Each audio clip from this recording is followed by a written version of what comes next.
से पहले उसको तैयार कर लेना है।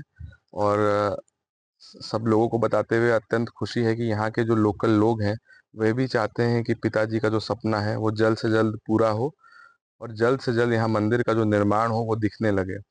जैसे ही शिवलिंग की स्थापना यहाँ पर हो जाएगी वैसे ही एक आस्था का प्रमुख केंद्र बन जाएगा। आप लोग सब जानते ही हैं कि ये राम जानकी जो पथ है, जो भारत सरकार की योजना है अयोध्या को सीतामढ़ी से जोड़ने की, उस पर अवस्थित है। और यहाँ पर जब शिवलिंग की स्थापना हो जाएगी तो मेरा मानना है कि लोग जो श्रद्धालु हैं वो यहाँ अपनी श्रद्धा से आते रहेंगे और साथ ही साथ मंदिर का निर्माण कार्य भी चलता रहेगा। जमीन का कार्य पूरा हो गया? जमीन तो लगभग पूरा है। जमीन आप तो देख ही रहे हैं, मंदिर में नित्य दिन काम हो ही रहा है। जमीन लगभग पर्याप्त मात्रा में है। काम का रफ्तार वही है जो पहले था?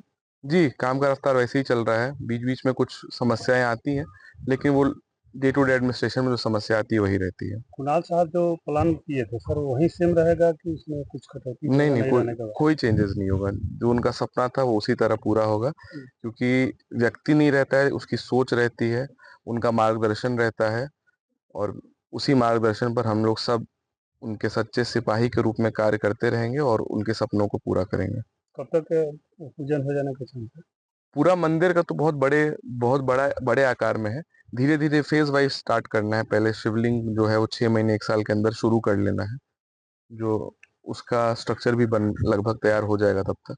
फिर बाकी मंदिर भी धीरे धीरे। शिवलिंग कब तक, जो महाबलिपुरम से शिवलिंग आने वाली थी वो शिवलिंग कब तक यहाँ?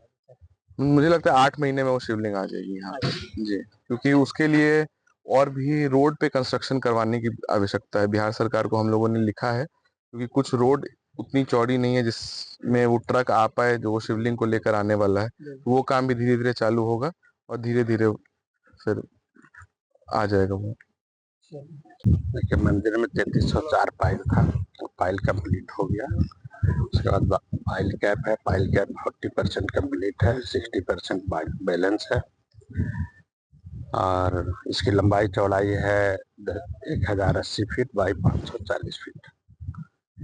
मंदिर का मेन रोड से एंट्रेंस है, स्टेयर 3 मंजिला है। इसका गुंबद का हाइट 270 फीट है, जो सबसे बड़ा गुंबद है। और क्या इसमें? और कुणाल साहब इसका नींव डाले हैं। कुणाल साहब कुणाल साहब ही इसके पूर्ण रूप से आर्किटेक्ट थे और उन्हीं के जो आर्किटेक्चर जो उन्होंने अपना प्रिंसिपल दिया था उसी के हिसाब से काम चल रहा है। उसमें कोई रत्ती भर भी चेंज नहीं है। कोई दिक्कत बाधा? काम कहाँ तक अभी तक पहुंचा? अभी काम का फाउंडेशन के ऊपर आ गया, फाउंडेशन हो गया। पाइलिंग का काम खत्म हो गया? पाइलिंग का काम खत्म हो गया। काम फाउंडेशन के ऊपर इसके बाद क्या चलेगा काम? इसके बाद प्लिंथ बीम आएगा, कॉलम आएगा, स्लैब डलेगा। 3 छतें हैं इसमें। अच्छा, जो ये 3 स्लैब आएगा। 3 स्लैब के बाद जो ये शिवलिंग बैठा ना, वो कब तक की इसका काम कंप्लीट? शिवलिंग तैयार हो रहा है वहाँ चेन्नई में, तमिलनाडु में। तो शिवलिंग का मेन ये है कि उसका पेरीमीटर 33 फुट है और हाइट भी 33 फुट है।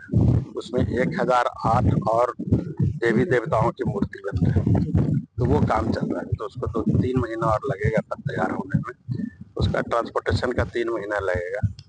और यहाँ पर हम लोग इधर देखें तो इसमें बिठाएंगे, यहाँ पर इस टाइप पे उस कार का, इसमें जो पानी डाला जाएगा वो दूसरी मंजिल के ऊपर से, इतना हाइट है कि दूसरी मंजिल के ऊपर से आप चल रहे हैं। जल्द करता है। हाँ। कुणाल साहब के नहीं रहने पर सर देख रेख किनका हो रहा है? कुणाल साहब के नहीं रहने पर कर रही है ये महावीर न्यास समिति के द्वारा था। तो महावीर न्यास समिति चूंकि है, एग्जिस्ट करता है, कुणाल साहब के नहीं रहने से भी इसमें कोई फर्क ज्यादा नहीं पड़ा है। हाँ, ये था कि वो जो उनका मैनेजमेंट था, थोड़ा तो एक आदमी नहीं रहने से फर्क पड़ेगा, लेकिन काम पर कोई असर नहीं। काम कौन सी कंपनी कर रही है? आपका सनटेक कर रहा है।